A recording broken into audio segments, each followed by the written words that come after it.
जय हो। प्रभु को प्रणाम किया और किन से बोला, महालक्ष्मी से।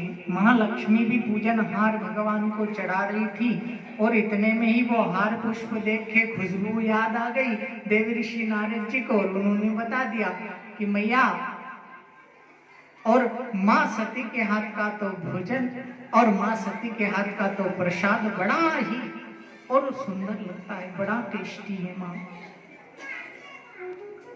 अब उनको लगा कि नैवेद्य पा ही आए हो क्या देव ऋषि नारद जी कहीं से? बोले हाँ माँ, मैं एक जगह गया था, वहां से भूलो की नारी है माँ, बहुत बड़ी सती है माँ, और उनके हाथ का भोजन क्या मुझसे भी ज्यादा माँ है? तो कुछ ऐसी भी बात।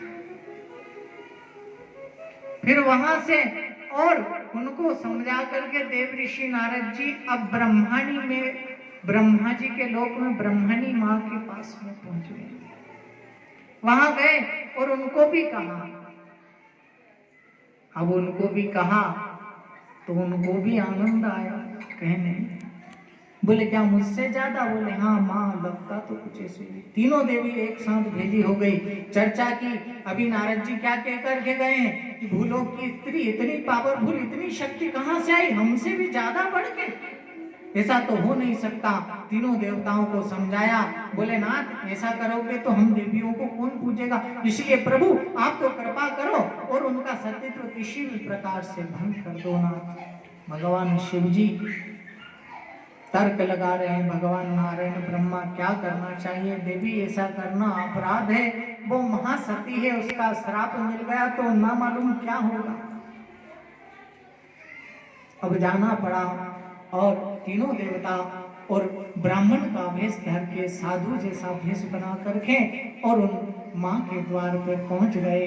और माँ तो नित्य पति परमेश्वरा है नमः का जाप कर रही थी।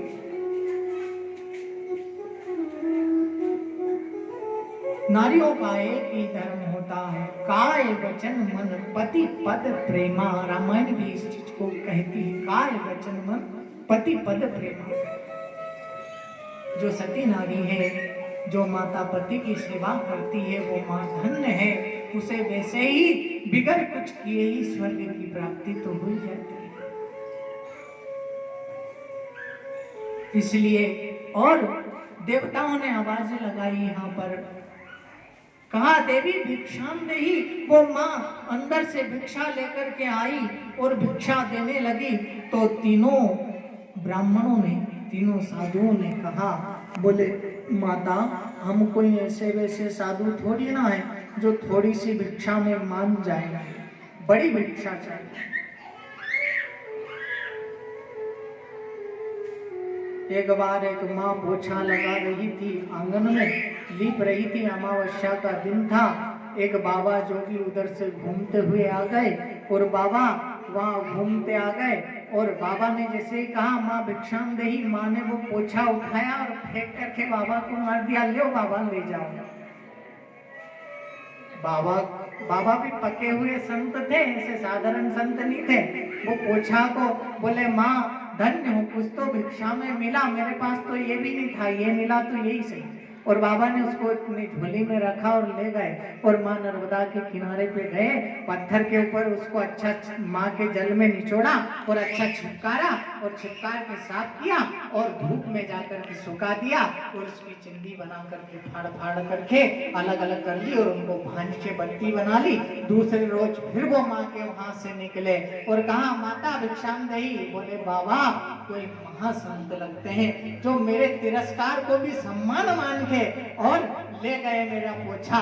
तो आज वो माँ ने कहा बाबा रुको रुको, मैं आपको कुछ देती हूँ। और वो माँ ने इतना सारा एक डिब्बी में घी भर के लाके बाबा को दे दिया। तो बाबा ने वो पोछे की जो चिंदी बनाई थी बत्ती, उनको ले जा करके कोई घी में भिगो करके और माँ नर्मदा को ही बता दी, नर्मदे हर माई करके।